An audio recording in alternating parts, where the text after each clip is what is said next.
ఒక లాటరీ గెలిచిన వ్యక్తి 5 సంవత్సరాల్లో మళ్ళీ బికారి అయిపోయాడు. ఇంకో వ్యక్తి నెలకు 20,000 జీతంతో మొదలుపెట్టి 40 ఏళ్లకు కోటేశ్వరుడయ్యాడు. తేడా ఏంటి? డబ్బు కాదు, మనీ మైండ్ సెట్. రీసెర్చ్ ప్రకారం లాటరీ గెలిచిన వాళ్ళలో 70% మంది కొన్ని సంవత్సరాల్లోనే ఆ డబ్బు మొత్తం పోగొట్టుకుంటారు. ఎందుకంటే వాళ్ళ బ్యాంక్ బ్యాలెన్స్ మారింది కానీ వాళ్ళ మైండ్ సెట్ మారలేదు. ఈ వీడియోలో నేను మీకు 6 మనీ రూల్స్ చెప్తాను. ఇవి మీకు ఎంత సంపాదిస్తారనేది కాదు, మీరు సంపాదించిన దాన్ని ఎలా బిల్డ్ చేసుకుంటారు, మల్టిప్లై చేసుకుంటారు అనేవి నేర్పిస్తాయి. ఇవి ప్రపంచంలో డబ్బుని సరిగా అర్థం చేసుకున్న ప్రతి వ్యక్తి ఫాలో చేసే రూల్స్.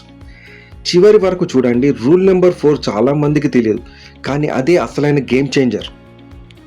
మనలో చాలామందికి డబ్బు గురించి ఎవరు సరిగ్గా నేర్పించలేదు.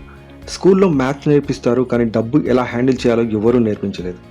దాంతో మనం మన పేరెంట్స్ నుంచి, సమాజం నుంచి అన్కాన్షియస్లీగా 2 రకాల మైండ్ సెట్ని నేర్చుకుంటాం.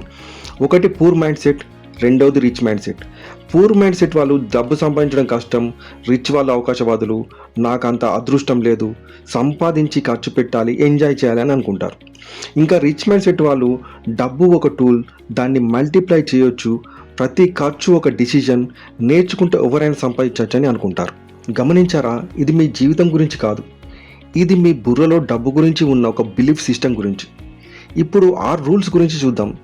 ఇవి ఆ మైండ్ సెట్ని ఎలా షిఫ్ట్ చేస్తాయో. Rule number 1, pay yourself first. చాలామంది ఇలా చేస్తారు. జీతం వస్తుంది, ఖర్చు పెడతారు, ఈఎంఐలు కడతారు, మిగిలింది సేవ్ చేస్తారు, ఏమీ మిగలదు. రిచ్ మైండ్ సెట్ ఉన్న వాళ్ళు దీన్ని రివర్స్ చేస్తారు. జీతం వస్తుంది, మొదట 20% ఇన్వెస్ట్ చేస్తారు లేదా సేవింగ్ చేస్తారు, మిగిలిన దాంట్లో ఖర్చులు ప్లాన్ చేసుకుంటారు. దీన్నే పే యువర్ సెల్ఫ్ ఫస్ట్ అంటారు. ఇది పర్సనల్ ఫైనాన్స్లో అత్యంత పాపులర్ ప్రిన్సిపుల్లలో ఒకటి. జార్జ్ క్లాసన్ తన రిచెస్ట్ మ్యాన్ ఇన్ బేబిలోన్ పుస్తకంలో దీన్ని వివరించాడు.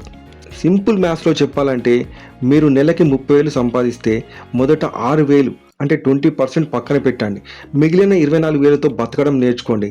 ఇది కష్టంగా అనిపించవచ్చు మొదట్లో, కానీ 2-3 నెలల్లో అదే మీ నార్మల్ అయిపోతుంది. రూల్ నెంబర్ 2, అసెట్స్ మరియు లయబిలిటీస్ మధ్య తేడా తెలుసుకోండి.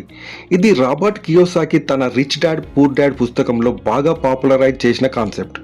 దీని సింపుల్ నిర్వచనంలో చెప్పాలంటే, అసెట్స్ అంటే మీ జేబులోకి డబ్బు తెచ్చేది, అంటే రెంటల్ ఇన్కమ్, డివిడెండ్స్, బిజినెస్ ఇలాంటివి అన్నమాట. లయబిలిటీస్ అంటే మీ జేబు నుంచి డబ్బు తీసుకునేది, కార్ ఈఎంఐ, క్రెడిట్ కార్డ్స్. చాలామంది ఒక తప్పు చేస్తారు. వారు లయబిలిటీస్ని అసెట్ అని అనుకుంటారు. ఉదాహరణకు ఒక పెద్ద కారు కొనడం, అది మీ స్టేటస్ పెంచుతుంది అని ఊహించుకోవచ్చు, కానీ రియల్గా అది మీ ప్రతి నెల మీ జేబు నుంచి డబ్బు తీసుకుంటుంది. ఈఎంఐ, ఫ్యూయల్, మెయింటెనెన్స్, అది కార్ అసెట్ కాదు, liability. Rich mind set rule ఏంటంటే, ముందు అసెట్ బిల్డ్ చేయండి, ఆ తర్వాత అసెట్ జనరేట్ చేసిన డబ్బుతో లయబిలిటీస్ కొనండి. అంటే ఒక కారు కొనాలంటే ముందు అంత ఇన్కమ్ జనరేట్ చేసి అసెట్ బిల్డ్ చేయండి, ఆ తర్వాత కారు కొనండి. రూల్ నెంబర్ 3, కంపౌండింగ్ని అర్థం చేసుకోండి. ఇది చాలా వరకు ఇగ్నోర్ చేయబడే రూల్, కానీ అత్యంత పవర్ఫుల్. వారెన్ బఫెట్ ప్రపంచంలోనే అత్యంత సక్సెస్ఫుల్ ఇన్వెస్టర్లలో ఒకరు. 11 ఏళ్ల వయసులోనే స్టాక్ మార్కెట్లో ఇన్వెస్ట్ చేయడం మొదలుపెట్టారు. ఆయన సంపాదనలో 90% కంటే ఎక్కువ 60 ఏళ్ల వయసు దాటిన తర్వాతే వచ్చింది. ఎందుకంటే కంపౌండింగ్కి సమయం కావాలి. సింపుల్ ఉదాహరణ చూద్దాం. మీరు 25 ఏళ్ల వయసులో నెలకి 5,000 ఇన్వెస్ట్ చేయడం మొదలు పెడితే 12% యావరేజ్ రిటర్న్తో 60 ఏళ్లకు మీకు దాదాపు 2.5 crores వస్తాయి. అదే మీరు 35 ఏళ్ల వయసులో మొదలు పెడితే 10 ఏళ్ళు లేటుగా అదే అమౌంట్తో 60 ఏళ్లకు మీకు వచ్చేది దాదాపు 75 లక్షలే. తేడా చూసారా? కేవలం 10 ఏళ్ళు డిలే వల్ల మీరు దాదాపు 1.75 కోట్లు కోల్పోయారు. లెసన్ ఏంటంటే, ఎంత సంపాదిస్తారు అనేది కాదు, ఎంత త్వరగా మొదలు పెడతారు అనేది అసలైన గేమ్. రూల్ నెంబర్ 4, మీ ఇన్కమ్కి ఒక సోర్స్ సరిపోదు.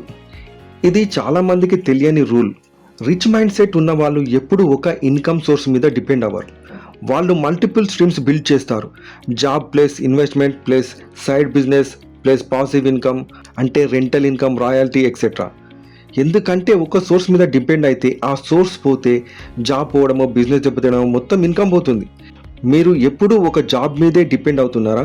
చిన్నగా మొదలు పెట్టండి, ఒక స్కిల్ నేర్చుకోండి, ఫ్రీలాన్సింగ్ చేయండి, చిన్న అమౌంట్ ఇన్వెస్ట్ చేయడం. లక్ష్యం ఓవర్ నైట్ రీచ్ అవ్వడం కాదు, లక్ష్యం సెక్యూరిటీ బిల్డ్ చేసుకోవడం. రూల్ నెంబర్ 5, ఖర్చు పెట్టే ముందు మిమ్మల్ని మీరు ఈ ప్రశ్న అడగండి. ప్రతి ఖర్చు పెట్టే ముందు రిచ్ మైండ్ సెట్ ఉన్న వాళ్ళు ఒక ప్రశ్న అడుగుతారు. ఇది నా జీవితాన్ని అప్గ్రేడ్ చేస్తుందా లేదా నా ఈగోని సాటిస్ఫై చేస్తుందా అని. ఇది సింపుల్ సౌండింగ్ రూల్ కానీ చాలా డీప్. చాలా షాపింగ్ డిసిషన్స్, కొత్త ఫోన్, బ్రాండెడ్ క్లాత్స్, పెద్ద పార్టీలు ఇవి రియల్ అవసరం వల్ల కాదు, ఇతరులకు చూపించుకునే ఆలోచన వల్ల జరుగుతాయి. దీన్నే లైఫ్ స్టైల్ ఇన్ఫ్లేషన్ అంటారు. మీ జీతం పెరిగే కొద్దీ మీ ఖర్చులు కూడా అదే స్పీడ్తో పెరుగుతాయి. దీనివల్ల మీరు ఎంత సంపాదించినా సేవింగ్స్ ఎప్పుడు జీరోనే ఉంటాయి. ఇక్కడ రూల్ ఏమిటంటే జీతం పెరిగినప్పుడు ఖర్చులు కాదు, సేవింగ్ పర్సెంటేజ్ పెంచండి. రూల్ నెంబర్ 6, మీలో ఇన్వెస్ట్ చేయండి. అత్యంత ముఖ్యమైన అసెట్ మీరే. ఇది చివరి రూల్ మరియు అత్యంత ముఖ్యమైనది. మీ అతిపెద్ద అసెట్ స్టాక్ కాదు, రియల్ ఎస్టేట్ కాదు, మీ స్కిల్స్, మీ నాలెడ్జ్. ఎందుకంటే ఇవే మీ ఎర్నింగ్ పొటెన్షియల్స్ని పెంచుతాయి. ఒక పుస్తకం చదవడం, ఒక కోర్సు చేయడం, ఒక కొత్త స్కిల్ నేర్చుకోవడం ఇవి ఖర్చులు కాదు, ఇవి ఇన్వెస్ట్మెంట్. ఎందుకంటే మీ బ్రెయిన్ పైన ఇన్వెస్ట్ చేసిన ప్రతి రూపాయి భవిష్యత్తులో మీకు ఎక్కువ ఎర్నింగ్ పవర్ని తెస్తుంది. రిచ్ మైండ్ సెట్ ఉన్న వాళ్ళు ఎప్పుడూ లెర్నింగ్ ఆపరు. వాళ్ళు ఎంత సంపాదించినా తమలో ఇన్వెస్ట్ చేయడం మానరు. ఇప్పుడు మనం ఈ 6 రూల్స్ ఒకసారి రీక్యాప్ చేద్దాము. Rule number 1, pay yourself first. Save చేసిన తర్వాతే ఖర్చు చేయండి. Rule number 2, assets versus liabilities, తేడా తెలుసుకోండి. రూల్ నెంబర్ 3, కంపౌండింగ్, త్వరగా మొదలు పెట్టండి.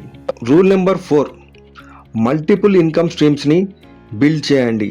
Rule number 5, ego versus life upgrade, ఖర్చు పెట్టే ముందు ఆలోచించండి.